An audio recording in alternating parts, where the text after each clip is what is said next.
अस्सलाम वालेकुम स्टूडेंट्स, हमारा आज का टॉपिक है अल्केन्स और पैराफिन्स। ठीक है, इस टॉपिक को हम लोग डिस्कस करेंगे एमडीकैट के पॉइंट ऑफ व्यू से और इसके अलावा बोर्ड एग्जाम के पॉइंट ऑफ व्यू से। स्टूडेंट्स, हमारे पास ये जो पैरा वर्ड होता है ये डिराइव हुआ है पैरम से। ठीक है, जिसका मतलब क्या होता है, पैरा का मतलब होता है लेस, ठीक है, या लिटल भी आप कह सकते हो। और ये जो अफीन्स होता है ये डिराइव हुआ है अफिनिटी से, इसका मतलब होता है अफिनिटी। अफिनिटी का मतलब क्या होगा, यानी रिएक्टिविटी। हमारे पास अल्केन्स जो हैं ये लेस रिएक्टिव कंपाउंड्स आ जाते हैं। इसके अलावा आपने ये बताना है कि अल्केन्स क्या होते हैं, ये सिंपलेस्ट कंपाउंड्स होते हैं। इसके अलावा आप ये बताएंगे कि इसका जनरल फार्मूला क्या होगा, CnH2n+2, ये इसका जनरल फार्मूला आ जाता है। अल्केन्स जो हैं ये हमारे पास सैचुरेटेड हाइड्रोकार्बन्स होते हैं। सैचुरेटेड हाइड्रोकार्बन्स का क्या मतलब है कि जिनकी वैलेंसी जो है वो सिंगल बॉन्ड के साथ सेटिस्फाई की गई है। ठीक है, इसके अलावा इसका जो फर्स्ट मेंबर आपके पास आ जाता है वो मीथेन होता है।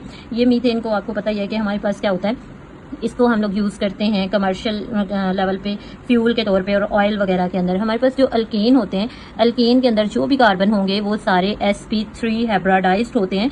sp3 हाइब्रिडाइजेशन होने की वजह से ये हमारे पास क्या होते हैं, टेट्राहिड्रल इनकी ज्योमेट्री होती है। ये हमारे पास इसकी ज्योमेट्री क्या आ जाएगी, टेट्राहिड्रल आ जाती है, सॉरी ये हमारे पास टेट्राहिड्रल ज्योमेट्री आ जाएगी। उसके बाद आपने ये बताना है कि हमारे पास क्या होता है, अल्केन में सारे बॉन्ड जो हैं वो सिग्मा होंगे। ठीक है, सिग्मा बॉन्ड यहाँ पे मौजूद है। अब सिग्मा बॉन्ड दो तरह से पॉसिबल होते हैं, एक सिग्मा बॉन्ड होता है कार्बन कार्बन के दरमियान में और एक सिग्मा बॉन्ड होता है कार्बन और हाइड्रोजन के दरमियान में। ठीक हो गया।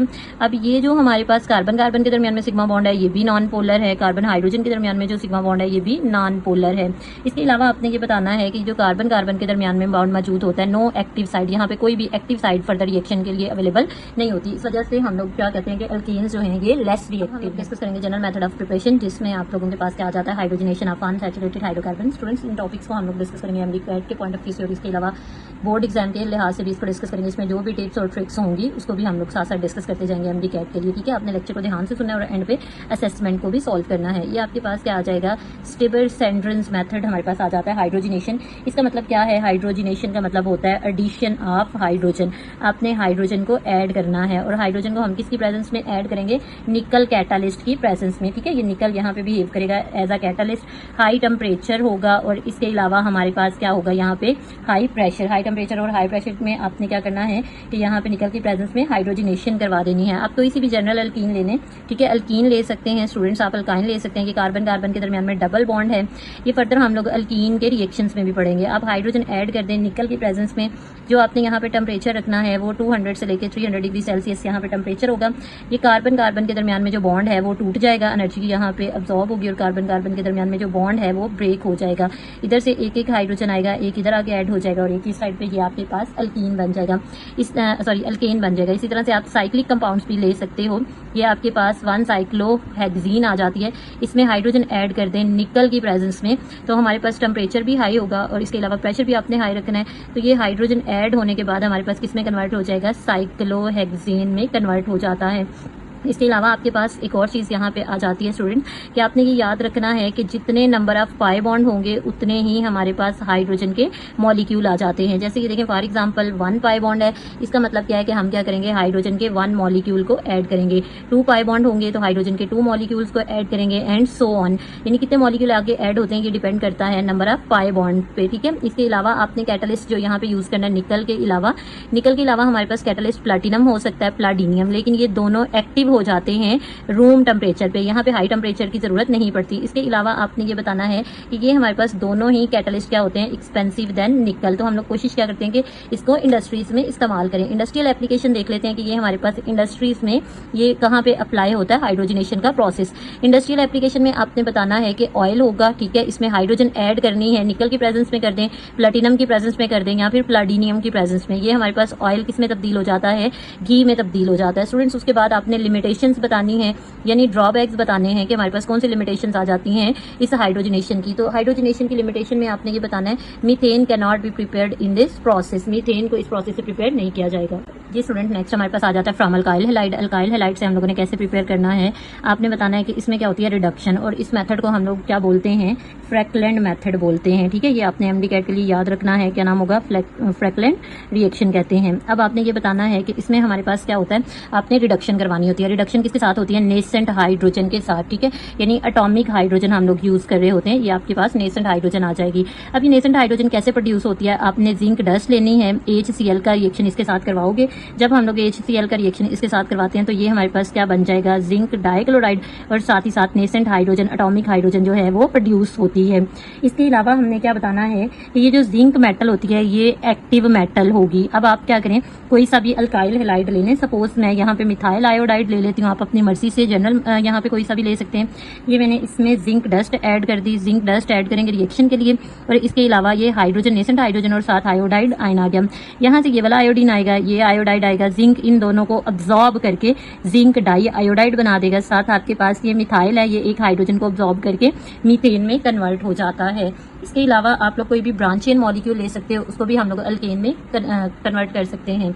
नेक्स्ट आपके पास आ जाता है हाइड्रोजिनोलाइसिस यानी कैटालिटिक रिडक्शन। इसमें क्या होगा कि हमारे पास बॉन्ड क्लीवेज होता है। ठीक है, ये हाइड्रोजिनोलाइसिस कब होता है, जब बॉन्ड क्लीवेज होगा, यानी बॉन्ड जो है वो आपके पास ब्रेक होगा। अब स्टूडेंट्स आपने बताना है कि इसे कैटालिटिक रिडक्शन क्यों कहते हैं, क्योंकि यहाँ पे हम लोग प्लाटिनम चारकोल को यूज करते हैं एज अ कैटालिस्ट। जैसे आप यहाँ पे देखें, आप जनरल यहाँ पे ले सकते हैं। सपोज मैंने यहाँ पे अल्काइल हैलाइड ले लिया, इसमें हाइड्रोजन ऐड कर दें, कैटालिस्ट क्या होगा, प्लाटिनम चारकोल, यहाँ से हैलोजन आएगा, इधर से एक हाइड्रोजन, ये आपके पास हैलोजन एसिड बन जाएगा, साथ ये अल्काइल और ये साथ हाइड्रोजन आके ऐड हो जाएगा। अल्काइल दोबारा किसमें कन्वर्ट हो जाएगा, अल्कीन में कन्वर्ट हो जाता है। आप कोई सा भी जनरल रिएक्शन ले सकते हैं। सपोज ये आप मिथाइल ब्रोमाइड यहाँ पे ले लें, हाइड्रोजन के साथ इसका रिएक्शन करवा दें प्लाटिनम कार्बाइड की प्रेजेंस में।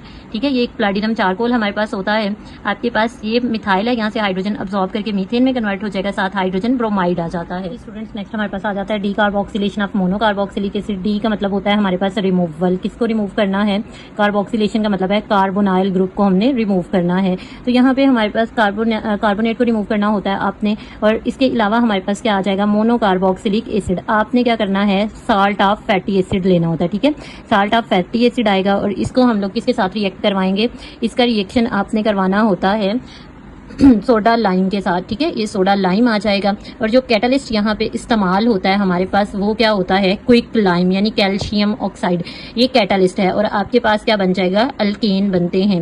अब आपने ये बताना है कि ये देखें, ये हम यहाँ पे साल्ट ले लेते हैं, sodium salt of carboxylic acid मैंने ले लिया, इसका रिएक्शन सोडियम हाइड्रो ऑक्साइड यानी किसके साथ करवाना है, सोडा लाइम के साथ, और ये हमारे पास calcium oxide as a catalyst इस्तेमाल हो रहा है। यहाँ से ये अल्काइल ग्रुप आएगा, और इधर से हाइड्रोजन ये आके अटैच हो जाएंगे और अल्केन बनते हैं। इसी तरह से एक सोडियम ये आपको नजर आ रहा होगा, एक सोडियम ये है, ये आपके पास सोडियम, उसके बाद ये हमारे पास क्या आएगा, कार्बोनेट ग्रुप। ठीक है, ये सोडियम कार्बोनेट बन जाता है। आप कोई सा भी कॉमन यहाँ पे मॉलिक्यूल ले सकते हैं, मिथाइल लगा लें, इथाइल लगा लें, आपकी अपनी मर्जी होगी, लेकिन रिएक्शन जो है वो किसके दरमियान में होगा, अल्काइल ग्रुप के कार्बन और इसके अलावा कार्बोनाइल ग्रुप के कार्बन के दरमियान से बॉन्ड ब्रेक होता है। नेक्स्ट हमारे पास आ जाता है कोब्स इलेक्ट्रोलिटिक मेथड। इसमें दो काम होते हैं, एक तो फ्री रेडिकल जनरेट होगा, और साथ ही साथ यहाँ पे क्या होता है, इलेक्ट्रोलिसिस होती है। इलेक्ट्रोलिसिस का आपको मतलब पता है कि वाटर की प्रेजेंस में आपने किसी भी कंपाउंड की ब्रेक डाउन करनी होती है, तो इसको इलेक्ट्रोलिसिस कहते हैं। अब आप लोगों ने क्या करना है कि यहाँ पे कंसंट्रेटेड साल्ट लेना है, और कंसंट्रेटेड साल्ट हम अपनी मर्जी से ले सकते हैं। आप यहाँ पे पोटाशियम का साल्ट लें या सोडियम का साल्ट लें, वाटर के साथ इसका रिएक्शन करवा दें, इसकी इलेक्ट्रोलिसिस करवाएं। जब हमारे पास इलेक्ट्रोलिसिस बने होगी तो ओवरऑल जो प्रोडक्ट आपके पास बनती है, दो यहाँ से अल्काइल ग्रुप आते हैं, ये आके आपस में बॉन्ड बना लेते हैं। इसके अलावा आपने क्या बताना है कि साथ ही साथ हमारे पास दो मॉलिक्यूल कार्बन डाइऑक्साइड के एलिमिनेट होंगे, हाइड्रोजन आ जाएगा, और साथ पोटाशियम हाइड्रो ऑक्साइड यानी बेस के दो मॉलिक्यूल्स प्रोड्यूस हो जाते हैं। इसके अलावा आपने बताना है कि यहाँ पे हमारे पास क्या होता है, जो अल्केन्स प्रोड्यूस होते हैं वो यूजुअली आपके पास मेट्रिकल होते हैं। ठीक हो गया, उसमें मैकेनिज्म है हमारे पास। सबसे पहले क्या होगा, आयोनाइजेशन ऑफ साल्ट होगा। ठीक है, सबसे पहले ये देखें, जैसे मैं आपके पास यहाँ पे साल्ट ले लेती हूँ, सपोज पोटाशियम एसीटेट, ये मैंने साल्ट के दो मॉलिक्यूल ले लिए। अब इन दोनों मॉलिक्यूल्स को हम लोग खोल के लिख लेते हैं ताकि आपको इसको समझने में आसानी हो जाएगी। अब ये 2 मॉलिक्यूल हमने ले लिए सपोज, और इसमें क्या करेंगे कि वाटर की प्रेजेंस में इसकी इलेक्ट्रोलिसिस करवा देते हैं। तो ये देखिए ये पॉजिटिव आयन हमारे पास अलहदा हो जाएंगे, दोनों पोटाशियम पॉजिटिव, और इसी तरह से एसीटेट नेगेटिव आयन यहाँ पे अलहदा हो जाते हैं। ठीक है, ये दोनों मैंने एसीटेट आयन लिख दिए। अगर आप इसको इस तरह से हमारे पास आएगा कि यहाँ पे इलेक्ट्रोलाइटिक सेल के अंदर ये रिएक्शन होता है और वहाँ पे 2 इलेक्ट्रोड होते हैं। तो सबसे पहले एनोड टर्मिनल की बात करेंगे। एनोड पे ऑक्सीडेशन होती है और एनोड खुद पॉजिटिव है, तो उसकी तरफ उसके पास क्या आ जाएगा, ये नेगेटिव चार्ज आयंस जो हैं ये हमारे पास आ जाते हैं। ये यहाँ पे क्या होगा कि नेगेटिव चार्ज आयंस आ गए। नेगेटिव का मतलब क्या होता है, एक्स्ट्रा इलेक्ट्रॉन। ये 2 मॉलिक्यूल हैं ओवरऑल, तो यहाँ से क्या होगा कि एक ऑक्सीजन से 1 इलेक्ट्रॉन और 2 से 2 आ जाएंगे। ठीक है, ये 2 इलेक्ट्रॉन बाहर आ गए, तो हमारे पास ये क्या हो जाएगा, सबसे पहले यहाँ पे फ्री रेडिकल जो है वो जनरेट हो जाएगा। ये ऑक्सीजन फ्री रेडिकल जनरेट हो गया। अब फ्री रेडिकल जो होता है ये बहुत ज्यादा रिएक्टिव स्पीशी होती है। ये जो हमारे पास फ्री रेडिकल है ये फर्दर अटैक करता है कार्बन पे, और बॉन्ड यहाँ कार्बन कार्बन के दरमियान में ब्रेक हो जाता है। स्टूडेंट्स, यहाँ पे 2 कार्बन डाइऑक्साइड के मॉलिक्यूल्स प्रोड्यूस हो जाएंगे, और ये जो फ्री रेडिकल का सिंबल आपको नजर आ रहा है ये यहाँ मिथाइल ग्रुप पे चला जाएगा। तो ये आपके पास 2 मिथाइल फ्री रेडिकल आएंगे। फ्री रेडिकल के साथ रिएक्शन करेगा और आपके पास ये यहाँ पे इथेन जो है वो प्रोड्यूस हो जाएगा।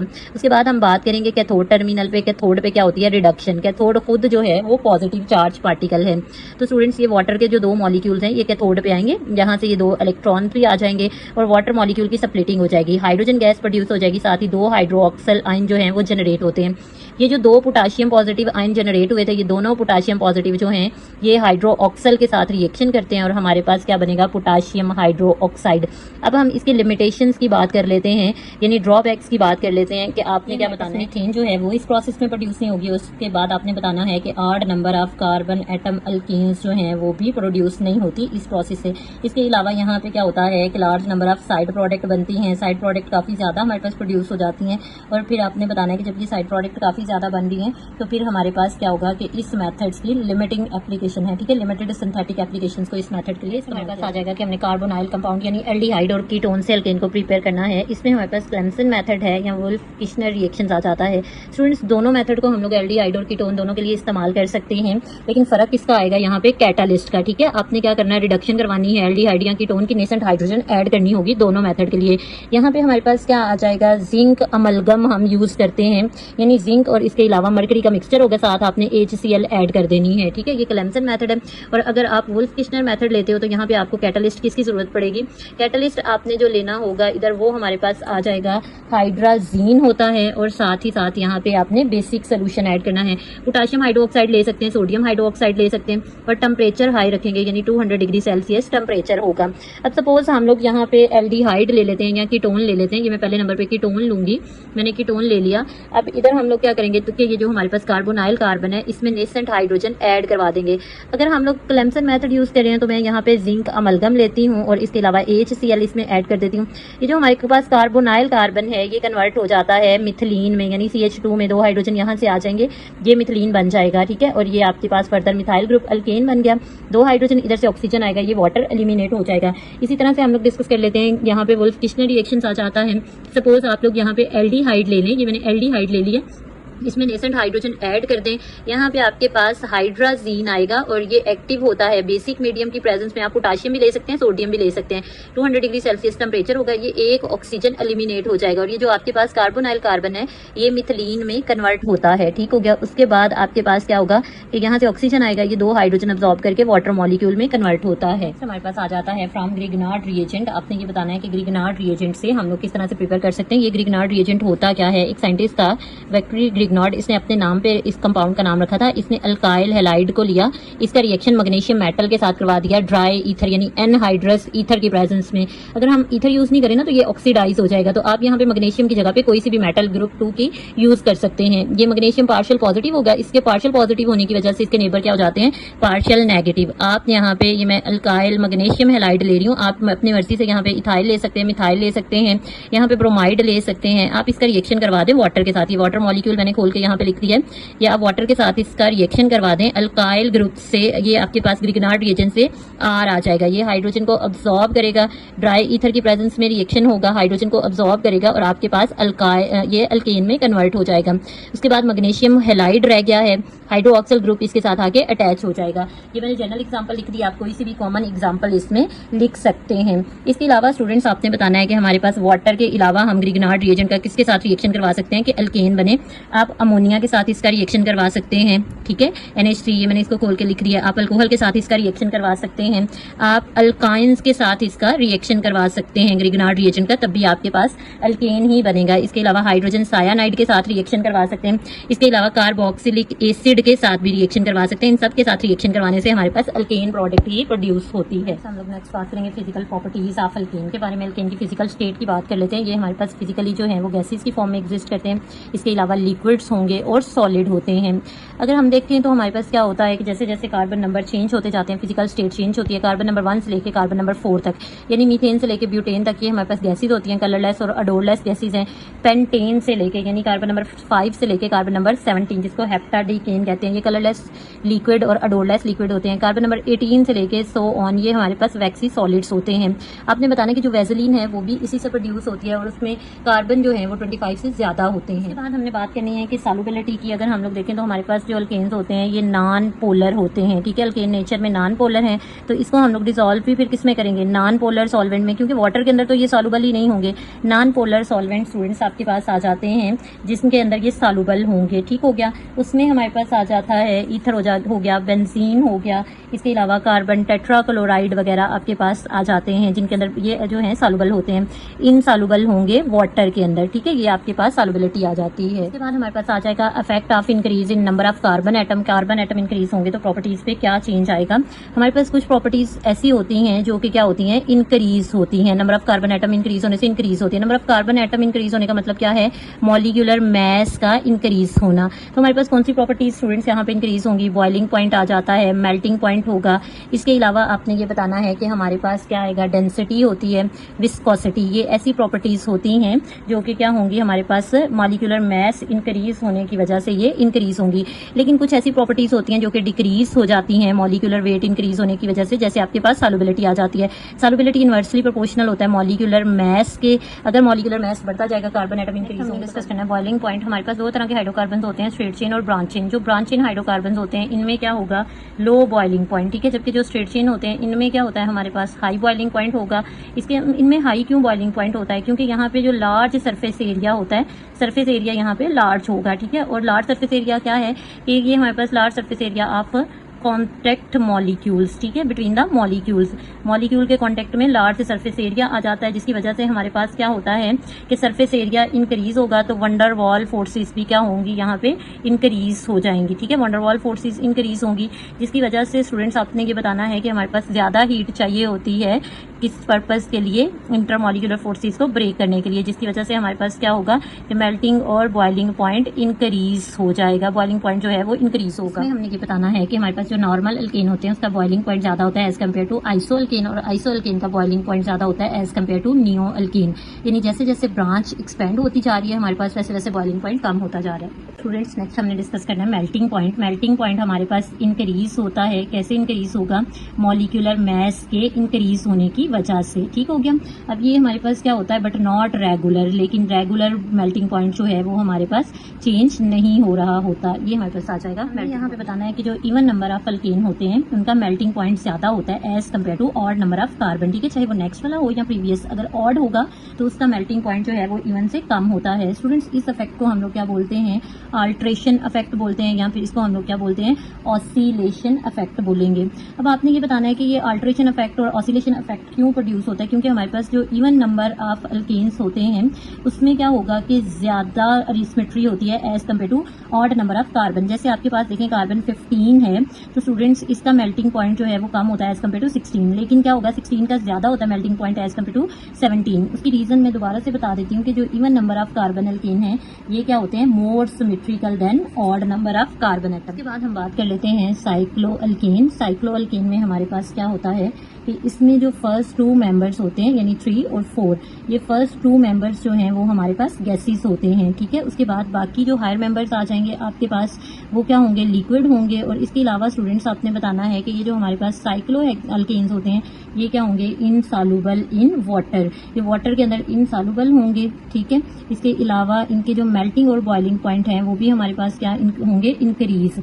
मेल्टिंग और बॉइलिंग पॉइंट जो हैं वो क्या होंगे, इंक्रीज। किसके लिहाज से इंक्रीज होंगे, मॉलिक्यूलर मैस के अकॉर्डिंग इंक्रीज होते जाएंगे। स्टूडेंट्स ये हमारे पास फिजिकल प्रॉपर्टीज आ जाती हैं। इसके अलावा आपने इससे पहले मेथड ऑफ प्रिपरेशन को पढ़ा है, मैं इन दोनों से रिलेटेड असेसमेंट ऐड कर दूंगी। आई होप आपको अच्छे से समझ आई होगी। जो भी आपके क्वेश्चंस हो आप कमेंट सेक्शन में ऐड करें, मैं आपको बता दूंगी, ठीक है। इसके अलावा अगर आप लोगों को कोई भी कंफ्यूजन हो या कोई टॉपिक आप समझना चाहते हैं वो भी बता सकते हैं। Thank you.